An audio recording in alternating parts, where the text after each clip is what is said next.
Hello, j'espère que tu vas bien. On est mardi. J'attends Siliane en fait. J'ai déposé chez l'orthophoniste et je me suis dit, faisons un petit vlog pour changer. Aujourd'hui, il y a quand même. En plus, je voulais le faire tout à l'heure, mais le temps est incertain et il y a un petit peu de vent. Donc, je vais répondre à une question d'une abonnée que j'ai eue là il y a récemment sur Instagram et j'ai dit que j'allais en faire un vlog en fait.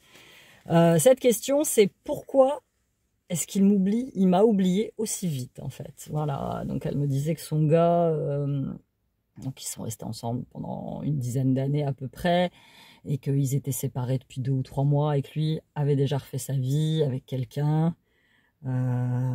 Voilà. Et en fait, c'est marrant parce que hier, je regardais, on aime bien s'abrutir le cerveau le soir devant la télé, donc on regardait le truc de télé-réalité, là, les Marseillais versus le reste du monde. Et dedans, il y avait, moi j'aimais beaucoup le petit couple Ilona-Julien Bert parce que je les trouvais très mignons et je trouvais qu'ils s'aimaient d'un amour vrai en fait.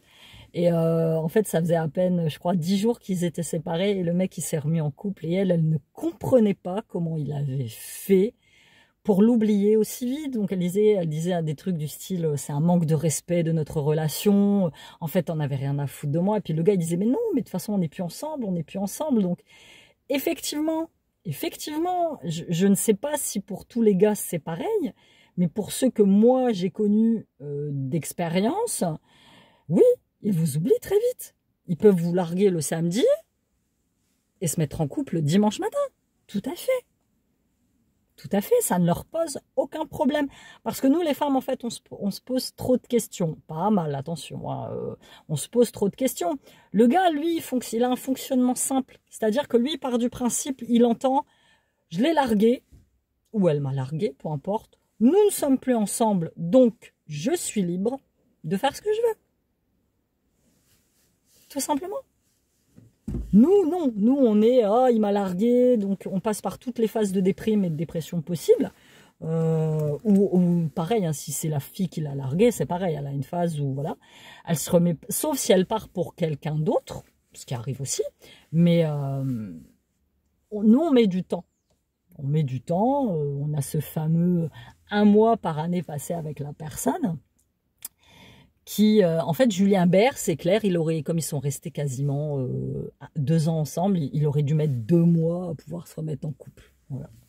Mais elle me faisait de la peine hier à la télé parce qu'elle ne comprenait pas. Elle disait, mais on avait une maison ensemble, on avait des chiens ensemble, on a fait un petit bout de vie ensemble, on se projetait dans l'avenir. Et toi, du jour au lendemain, mec, tu te remets avec quelqu'un 10 jours après notre rupture, quoi. C'est comme ça. C'est le fonctionnement des gars. Eux, ils entendent, quand ils entendent, c'est fini. Ils n'entendent pas, il y a possibilité de revenir. Ils entendent, c'est fini. Voilà, c'est terminé. Nous, on n'a pas ça. Nous, il nous faut... Enfin, du moins, moi, toutes les meufs qui m'ont contacté, toutes les filles qui m'ont contacté par rapport à mes vlogs, me disent qu'elles ont du mal à refaire surface, qu'elles ont du mal à refaire confiance, qu'elles ont du mal à se remettre dans une relation. Pas toutes les femmes, hein, forcément. Je suis sûre qu'il y en a qui passent d'une relation à l'autre comme ça, sans état d'âme. Hein. J'en ai connu, donc... mais moi, je sais que nous, les filles, on est plus longues. On se pose trop de questions, en fait. On devrait pouvoir fonctionner... comme les hommes, moi j'admire leur mode de fonctionnement parce qu'en fait, ils ont un mode de fonctionnement très basique, en fait. Ils ont faim, ils bouffent. Ils ont envie de dormir, ils dorment. Ils ont envie de sortir, ils sortent. Nous, si on a envie de bouffer, on est là, ouais, mais je vais peut-être pas manger ça. Ah, c'est peut-être pas assez équilibré. Ah, il faut que je rajoute une tomate. Ah, il faut que... Ah, puis ça va me faire grossir. T'as envie de dormir? Bah, tu te poses 10 000 questions avant de dormir. Ah ouais, il faut que je prévoie ça pour le lendemain. Il faut que... Ah ouais, j'ai ça, j'ai oublié de le faire. Ah, puis demain, j'ai tel rendez-vous. T'as envie de sortir. Ah bah ouais, mais regarde, là, il pleut. Ah, puis je vais aller où? Ah, puis... Tu vois, nous, les nanas, on est trop compliqués. On est trop compliqués. Il y avait un film que j'aimais bien avec Sophie Marceau et Danny Boone, ça s'appelait De l'autre côté du lit, où en fait, elle était submergée par le quotidien, elle en avait ras-le-bol. Lui, il était tout le temps fourré au boulot, il s'occupait jamais des gosses, il faisait jamais rien à la maison. Et en fait, ils partent sur une base de Paris et en fait, ils échangent leur vie pendant une semaine, je crois, ou une semaine. Donc elle, elle va au bureau, elle s'occupe. Puis alors lui, il gère la maison, il voit comment ça galère. Et c'est génial parce que la morale du film, c'est que à la fin, lui, finalement, il admet l'admirer parce qu'il a beaucoup de respect pour son taf.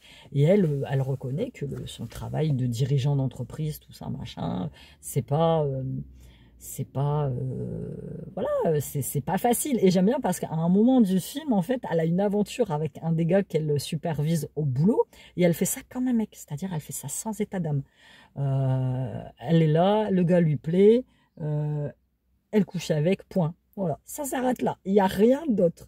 Et elle le dit à un moment, si j'avais été à ma place de femme, déjà je ne serais jamais sortie avec lui, j'aurais jamais trompé mon mari, et je me serais posé beaucoup de questions sur mon couple, j'aurais cherché le pourquoi, le comment, tu vois, donc...